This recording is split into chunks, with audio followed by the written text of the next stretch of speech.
Amigos de Mar Niño Noticias, estamos en estas entrevistas que estamos haciendo cara a cara y hoy tenemos pues a un político importante de San Luis Potosí, Alejandro El Boris Lozano, seguramente usted lo conoce como El Boris, poca gente sabe que se llama Alejandro y hoy lo saludo, sin más ni más. Alejandro, gracias por estar con nosotros. Al contrario, Omar, como siempre es un gusto, muchísimas gracias. Un político joven que ha andado recorriendo el mundo, ¿no?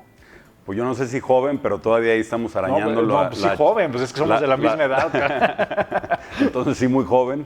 Y sí, he tenido la oportunidad, más que de viajar, que es buscar la preparación, buscar el seguirme preparando y trabajando por México en el exterior. Oye, Alejandro, lo primero que te tengo que preguntar, sin duda, es porque lo hemos visto en las redes sociales, porque nos causaba mucha expectación. Tú trabajaste en el Vaticano. ¿Cuánto tiempo estuviste allá y qué hacías? Estuve casi 4 años, Omar, en el Vaticano trabajando en la Embajada de México ante la Santa Sede y mi responsabilidad era la relación política entre México y el Vaticano y la Santa Sede prácticamente. ¿Cuál era tu trabajo ahí? O sea, realmente, digo, más allá de los nombres y de lo que... ¿Qué es lo que hacías tú en el Vaticano? ¿Y cómo era tu día así rápidamente? ¿Te levantabas temprano? ¿Ibas a persinarte ahí con el Papa? ¿O cuál era así como realmente tu tarea y cómo era tu día en Roma? Me tocó también una parte, digamos, histórica de la relación bilateral por la visita del Papa Francisco en febrero de 2016. Prácticamente yo llego precisamente para continuar con todo el trabajo y con toda la información que pedía el Papa Francisco, y es parte del trabajo. El Papa pedía información de migración, de derechos humanos, de trata de personas, de esclavitud infantil, comunidades indígenas, y era una parte de proveer esa información con autoridades vaticanas, y posteriormente a la visita es todos estos temas bilaterales entre México y la Santa Sede y los multilaterales en los que incluso no puede coincidir México en algunos temas, pero precisamente está el trabajo diplomático de andar mediando. Entonces prácticamente el día a día era un constante aprendizaje, trabajar con autoridades vaticanas en la visita del Papa Francisco, pero también en los otros temas bilaterales entre México y la Santa Sede. Oye, mira qué interesante. Digo, yo nunca me hubiera imaginado que ante una visita de Estado el Papa solicitara ese tipo de información. ¿Y qué pedía? O sea, el Papa, ¿qué era lo que pedía? Digo, es que es algo que a mí me llama mucho la atención. Seguramente la gente que nos está viendo también debe de preguntarse eso, ¿no? ¿Qué pide el Papa? ¿El número de personas víctimas de trata o tipos de bandas, o qué es lo que pide el Papa? El Papa, desde un inicio de su pontificado, ha estado muy enfocado a los derechos humanos. Creo que ha puesto en la agenda mundial el tema de migración, el tema del cambio climático. Pero en específico, hablando de México, el Papa quería saber, por ejemplo, comunidades indígenas, no tan solo para realmente conocer la realidad mexicana, sino en base a eso armar su agenda, y es por ello los estados que visita. Tiene mucho trasfondo el dar una señal y el dar una importancia a las comunidades más vulnerables, a los pueblos indígenas. Te comento rápido, había una agenda que se le había propuesto al Papa por parte de un cardenal que ya no está, que era visitar y un evento en el Auditorio Nacional con intelectuales, y él dijo tajantemente que él no venía a México a hablar con intelectuales, que él venía con el pueblo de México. Otro de los temas era, de las ideas que tenía el Papa, era entrar por el muro, por la frontera de Estados Unidos, dar una misa justo en el muro, que iba a ser algo muy simbólico, obviamente, refiriéndose completamente al tema de migración. A la mera hora no lo creyó pertinente por la cuestión diplomática con Estados Unidos, pero era por eso por lo que el Papa quería saber todos los temas relacionados con derechos humanos en México. Oye, Boris, el hubiera ya no existe, pero ¿hubo la posibilidad o el Papa escuchó San Luis Potosí o no? Sí, claro, sí hubo la posibilidad. Digo, desde los primeros encuentros en los que tuve la oportunidad de saludarlo, pues obviamente me preguntaba de dónde era, y bueno, sí, por lo menos, aunque sea por un saludo, pero sí el Papa escuchó de San Luis Potosí. Incluso escuchó más, recordarás el partido de fútbol que se hace por medio de la organización Cáritas, que es obviamente una asociación relacionada con el Vaticano, y entonces con mayor razón tuvo conocimiento de nuestro Estado. Sí, ¿cómo olvidar ese partido, no? Que después salió medio chafa. Digo, hay que decir la verdad. Ahí sí ya no tuve nada que ver. Lo que pasa es que luego esos partidos en otras sí, ciudades... mucho más. Sí, bueno, llevan a Ronaldo, a Diego Armando Maradona y demás. Aquí, ¿quién vino? Ni me acuerdo quién vino, pero estuvo medio chafón, pero bueno, se cumplió con el objetivo. Pero entonces, el Papa sí sabe de San Luis. Sí, completamente. Sí. No trae muchas referencias, sin embargo, sí sabe. Sí sabe, y la verdad es que después de la visita del Papa, el Papa regresó feliz de la visita, de esta interacción que tuvo con la gente de México. Hay que recordar que es la visita más larga en cuanto a días que ha tenido cualquier Papa en ningún país. Entonces, esto realmente nos refleja la importancia que tiene México para el Vaticano. El Papa sabe de la violencia, de los cárteles de la droga en nuestro país, de los asesinatos, de los feminicidios. ¿Sí sabe el Papa de eso? Completamente, Omar, y además porque en mucha de la cobertura, específicamente del periódico Vaticano, el Observatore Romano, es la cobertura también de los asesinatos de los sacerdotes y de la violencia religiosa que también existe en México. Obviamente esto aunado a la violencia de la delincuencia organizada, de los feminicidios, entonces está muy consciente de la realidad de México en cuanto al tema de la inseguridad. ¿Sabe de la pederastía? Sabe de la pederastía, es importante y es qué bueno que comentes ese tema. El Papa desde un inicio, no tan solo para los pederastas que están acusados en México, pero para todos los pederastas, justo hace algunos meses se acaba de liberar el proceso legal que cumplía el cardenal australiano Pell, que es la máxima autoridad vaticana que enfrenta un juicio legal por acusaciones de pederastía. Entonces el Papa no es un tema que ha ocultado, que ha tratado de tapar, tal vez como en anteriores ocasiones se rumoraba, se hacía. El Papa en el tema de la pederastía, en otros temas delicados que la Iglesia no solía tocar, el Papa está completamente abierto a enfrentarlos. Oye, Boris, y para terminar con este tema del Papa, ¿qué se siente saludarlo? Es una energía y además quitando la parte religiosa, el tema de ser un líder social mundial de los más grandes que tenemos en la actualidad es indiscutible. La verdad es que es un ser humano con una de las más grandes cualidades que cualquier ser humano puede tener, que es la sencillez. A pesar de ser el Papa, él siempre se ha manejado con completa humildad, con completa sencillez. Hay que recordar que en el inicio de su pontificado, él quita coches blindados, no se quiere vestir como otros papas, no le gusta que le den el beso en la mano al saludarlo. Es decir, rompe con esta tradición tal vez obsoleta y ya que no va de acuerdo con la sociedad actual. ¿Y es real eso? Es real eso, sí, completamente. O sea, no es nada más parafernalia que andan en un sur y luego llegan en unas camionetas Suburban. No, eso no pasa. Allá no pasa, ¿sí pasan otras cosas, pero no pasa ese discurso. Hay anécdotas muy, muy famosas del Papa que incluso se le antojaba una pizza, entonces sale del Vaticano y antes había que armar toda una cuestión de seguridad. El Papa se le rompieron los lentes en alguna ocasión y fue a la Vía de la Conciliación a conseguir los lentes.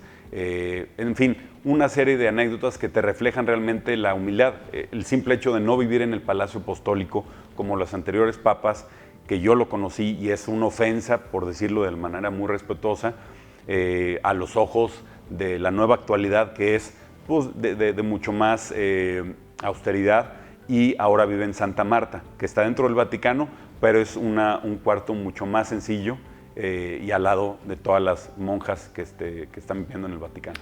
Los protocolos son importantes. Te lo pregunto porque luego te sigo en redes sociales y veía fotografías en donde vas con tu mujer, van a saludar al Papa y pues van vestidos de una manera distinta. Sí, para saludar al Papa son dos formas, la manera protocolaria, la diplomática, que te escolta la Guardia Suiza, tienes que ir vestido, en el caso de los hombres, con frac, moño blanco, y en el caso de las mujeres con todo el atuendo negro, con falda, pero que esté abajo de las rodillas, con un velo. Ese es el protocolo, digamos, en los saludos oficiales. Yo en la parte que tenía la oportunidad de visitarlo en Santa Marta, fuera mucho más informal, tienes la oportunidad de quedarte unos minutos a platicar con él al finalizar, por ejemplo, la misa en Santa Marta, y es algo mucho más relajado. Tampoco es abusar del tiempo del Papa, pero sí te permite platicar de manera mucho más informal con él. ¿Y es relajadón? Sí. Cotorrea, digo. Y tú sientes también el ánimo el que trae en ese día, tal vez por cuestiones no tanto de cansancio, sino de las mismas grillas que existen dentro del Vaticano, pero sí te permite ser mucho más relajado en esa plática. Aparte le gusta el fútbol, ¿no? Le gusta mucho fútbol, que ahí ya no comentamos ningún tema, para que no me dejara de hablar o no me cerrara es las de puertas. San Lorenzo, ¿no? Sí, de San Lorenzo. Por ahí Así le es. San Lorenzo. Sí. Oye, cambiando de tema, ¿por qué Boris? ¿Por qué te dicen Boris? Boris, porque a los 10 años que yo inicio a jugar tenis con mi hermano, la primera clase en la que llegamos, un profesor le dice a otro, mira, y le hizo una maldición, este güerito se parece a Boris Becker.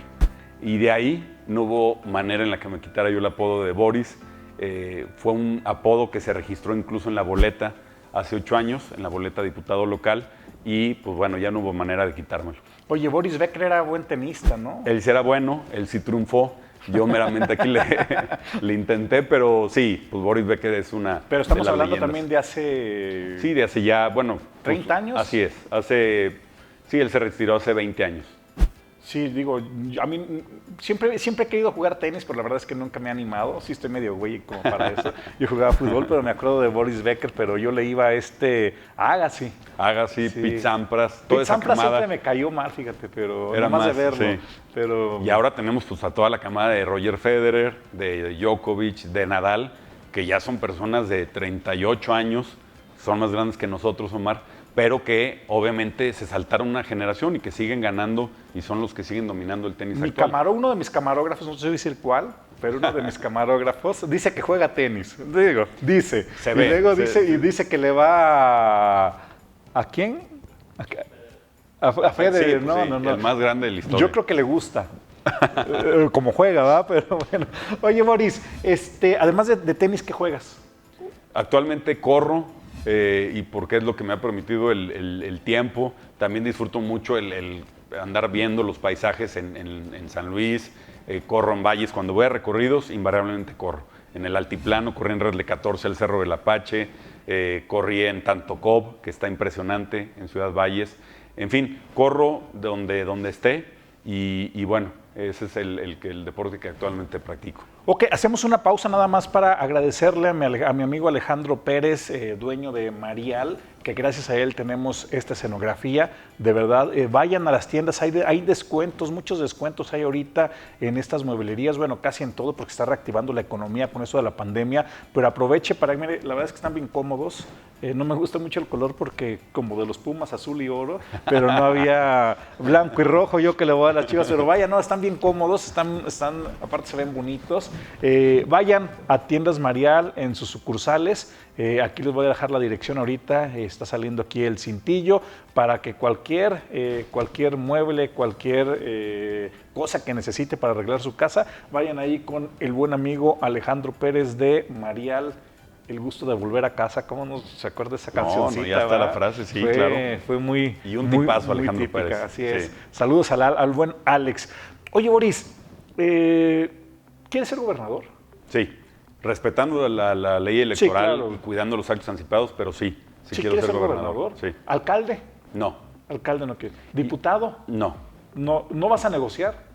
No, yo nunca me he manejado así, Omar. No es una estrategia de subirme a ver qué me cae. Nunca me he manejado así. Yo desde hace mucho soñé, pero no tan solo soñé, me preparé y trabajé precisamente para ofrecer un proyecto lo más completo posible a los potosinos para poder gobernar San Luis Potosí. ¿Y por qué quieres ser gobernador? Por 3 razones muy principales. Primera, porque tengo la preparación, Omar, para no improvisar gobernando. Segunda, tengo la experiencia en la administración pública. Sé el gobierno estatal, lo conozco. Sé el poder legislativo cuando tuve la oportunidad de ser diputado local.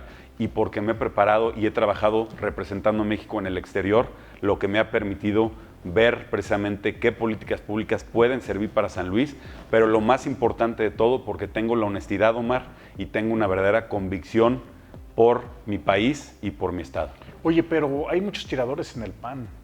Sí, es natural, yo respeto a todos, jamás hablo mal de ellos y realmente tengo un aprecio por su trayectoria, por ellos. Sí siento que le urge un cambio generacional al partido y a la política en San Luis Potosí, y yo creo que represento esa renovación generacional y una renovación dentro del PAN. El PAN se tiene que adecuar y adaptar a la nueva realidad potosina y mexicana. Boris, pero las luchas intestinales en el PAN, yo los he dicho, hice alguna columna que le puse que eran los fratricidas porque están gruesos, o sea, están más fuertes las pugnas, la grilla, los golpes bajos, las traiciones dentro del PAN. Se les han ido 2 gubernaturas. Digo, con todo respeto, lo digo, y lo escribí, lo digo, se vuelve a subir Sonia, digo, tú no me vas a decir nada al respecto, lo sé, pero se vuelve a subir Sonia Mendoza cuando perdió con Carreras, y quien pierde con Carreras pierde con todos. Entonces vuelve a sumarse ahí. Y luego vemos, son 6, me parece, los que están ahí formados. ¿Qué va a pasar? ¿Realmente se van a poner de acuerdo? ¿Realmente van a aceptar el que elija ya sea el comité directivo nacional o estatal, o si va a ser por encuesta? ¿Cómo vaya a ser el método? ¿Lo van a aceptar? Porque yo todavía recuerdo hace 2 sexenios que Eugenio Gobea se va del PAN, se pelea con Alejandro Zapata, y luego en la siguiente salen los otros y rompen las credenciales. ¿Qué va a pasar con el PAN? Tienes toda la razón, y tal cual lo describiste, y hay que decirlo claramente. Como me lo dijo una señora, por culpa de ustedes, refiriéndose a los panistas o al PAN, San Luis ha estancado 12 años. Y esa es la gravedad que tenemos que sopesar para tomar realmente con mucha madurez este proceso. Yo no sé cómo van a actuar mis demás compañeros, lo que sí, y se los he dicho a cada uno de ellos en lo personal, de mi parte van a seguir viendo, como en otros procesos, donde no se me benefició, una institucionalidad, una generosidad, y con madurez decir que si yo no soy el más competitivo, yo no voy a irme a otros partidos, yo no voy a chantajear al PAN, nunca lo he hecho, llevo 20 años siendo panista, y sí tenemos que tomar con mucha madurez de decir, ¿sabes qué? No me beneficia a mí, yo no soy el más competitivo, me hago para atrás y me sumo, de manera muy institucional. No estamos para andar soportando caprichos y para andar soportando extorsiones dentro del PAN. Ahora, Boris, te voy a meter en problemas, no me digas nombres, pero de los 6, ¿a cuánto les ves posibilidades reales, la neta? Sin decir nombres, bien lo acabas de decir. Sí. Al final de cuentas, tú sabes que la política cambia a diario. Yo creo que actualmente tenemos posibilidades 4 personas y todos de manera muy legítima están participando. Yo creo que de acuerdo también a los resultados que nos enseñó Marco Cortés hace un mes en diferentes 3 encuestas que realiza, estamos 4 personas, digamos, en la batalla de manera legítima, y ojalá se reduzca cada vez más, precisamente para que vayamos a contender los que en su momento tendríamos posibilidades de hacerlo. Yo creo que ya quedan 3 nada más, según mi punto de vista, pero bueno, esperemos los tiempos y ya tenemos la posibilidad de analizarlos. Boris, su trabajo en el Congreso hace prácticamente 6 años.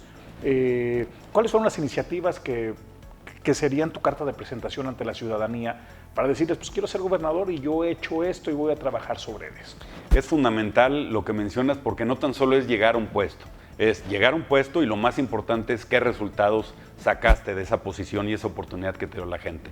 En el caso del Congreso, sí, yo me siento muy satisfecho de haber propuesto en 3 ocasiones la eliminación de la tenencia, con la tercera se logró, la iniciativa de ley de delitos cibernéticos, que fue mucho antes, y lo digo con mucho respeto, de la ley Olimpia que ahora vemos, y que obviamente es algo positivo para toda la ciudadanía, sobre todo para las mujeres que están siendo extorsionadas, para los niños que son víctimas de pederastas con cuentas falsas. Gracias a esa ley se eliminaron o se desmantelaron 2 bandas de pederastas en el estado, Omar.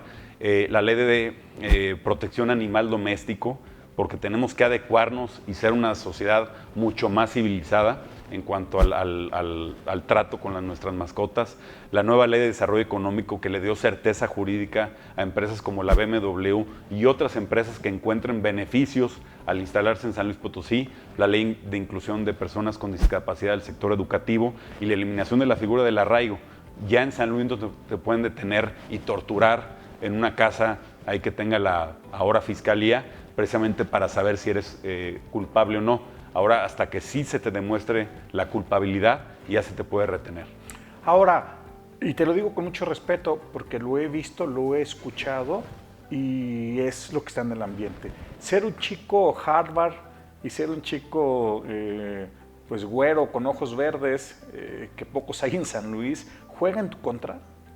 Yo no sé si juegan en mi contra o no. Seguramente habrá personas que a 2020 sigan viendo el color de piel como algo positivo o negativo. Yo sencillamente digo que yo me preparé en las diferentes universidades que lo hice por un sueño personal, pero sí porque valoro la preparación en el servicio público.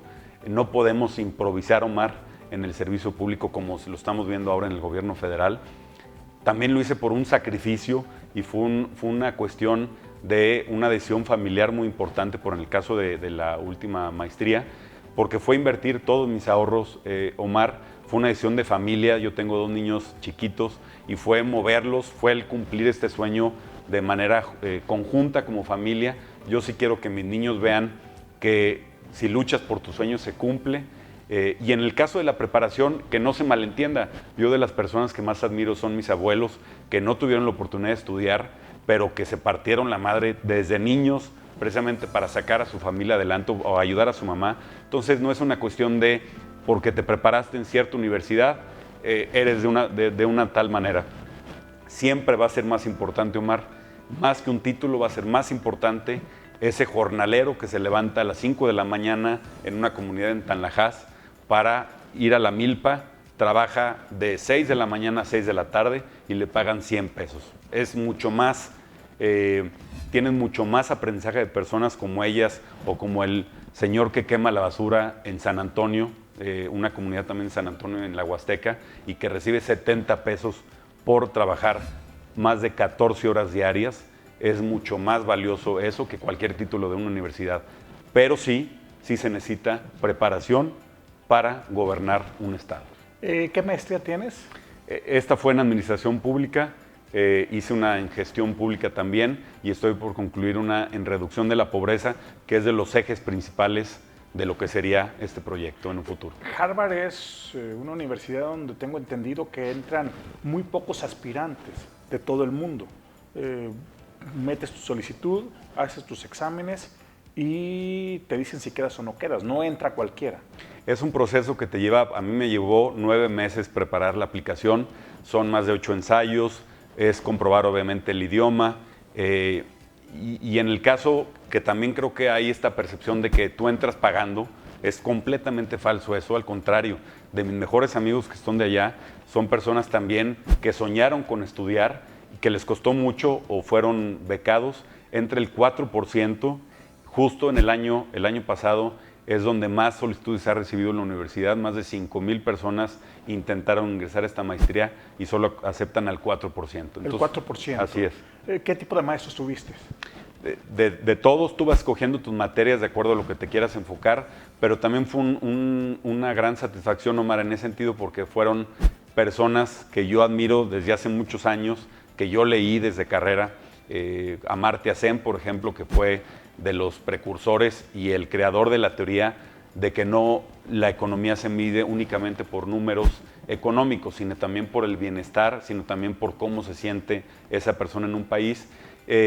Samantha Power, que es ex embajadora de Estados Unidos ante la ONU y una de las principales asesoras de Obama. En fin, tú vas escogiendo tus maestros, pero la mayor satisfacción es el aprendizaje que tienes, obviamente en el nivel académico, pero también de tus compañeros. ¿Cuántos idiomas hablas? 3. ¿3? ¿Qué es español? Italiano, inglés, español, hablaba portugués, por eso trabajé en la cumbre de la OEA con Lula, pero se me olvidó, para ser completamente honesto, lo dejé de practicar, pero son 3 los que hablo de manera completa. Oye, Boris, para ir terminando esta entrevista, que es una entrevista cara a cara, un poquito de perfil, que la gente conozca, porque aquí hemos tenido sentados a todos y también quiero aclararle a la gente, sí es una entrevista actual, sin embargo tenemos nuestra sana distancia, que es lo que marcan los protocolos de sanidad, porque luego la gente nos critica que estamos pidiéndoles, solicitándoles que se pongan el cubrebocas, no lo quitamos para que escuchen bien la entrevista, pero tenemos 1,5 metros entre Alejandro y yo, y cuando se acabe esa entrevista sanitizamos, entonces para que la gente esté tranquila, y aprovecho para decirle, use su cubrebocas, tenemos sana distancia, usted también tome su sana distancia, use su cubrebocas, y te quería preguntar, Boris, ¿qué te gusta comer? De todo. Soy muy garnachero, te conozco todos los puestos aquí de por lo menos de la capital. En Italia, ¿cuál es la garnacha? ¿La pizza? No, desgraciadamente solo había un restaurante que ahora ya hay más, que nos íbamos mi esposa y yo, bromeamos porque aparte nacieron mis 2 hijos allá, entonces había que estar ahí muy al pendiente, no teníamos mucha actividad nocturna, por decirlo así. Todos los jueves nos íbamos a un puesto a un restaurante pequeño de tacos en Trastevere a comer los tacos al pastor, a tomar nuestra cervecita. Entonces era nuestra garnacha. ¿Tacos mexicanos? Tacos mexicanos, y eran unos cocineros mexicanos. Y sí, siempre No, les bien. falta algo, ¿no? Y lo que traté allá de dar a exportar fue las marranadas de Río Verde, que más o menos las trataba yo de adecuar con los productos que tenemos allá, y les encantaban en el Vaticano, les encantaban a los amigos ahí tanto de la embajada como del Vaticano.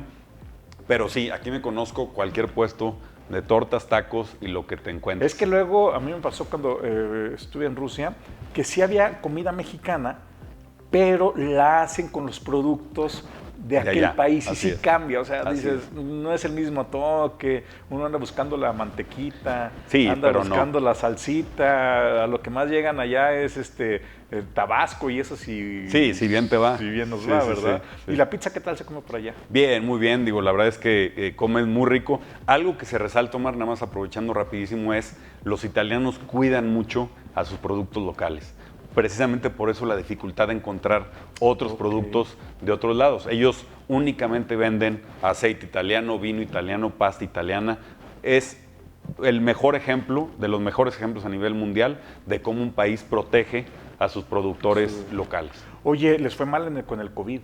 Les fue muy mal, pero actuaron de una manera muy inteligente, sin improvisaciones. Italia, el recurso que le da a las MIPYMES en esta época de la pandemia es el histórico.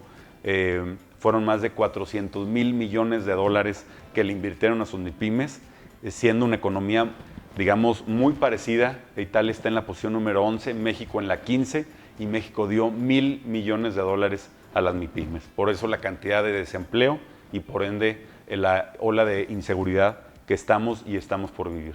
Tequila, cerveza, ron, brandy, ¿a qué le entras? La verdad es, al tequila generalmente la verdad es que no tomo mucho, y no por otra cosa, no por hacerme simplemente a lo mejor esta etapa de padre primerizo con mis 2 niños y estando solos mi esposa y yo, no nos permitía mucho a lo mejor el de repente echarnos nuestro tequilita y todo, porque había que darle la leche a Pablo, a Diego a las 2 de la mañana, entonces preferimos obviamente atender esa parte.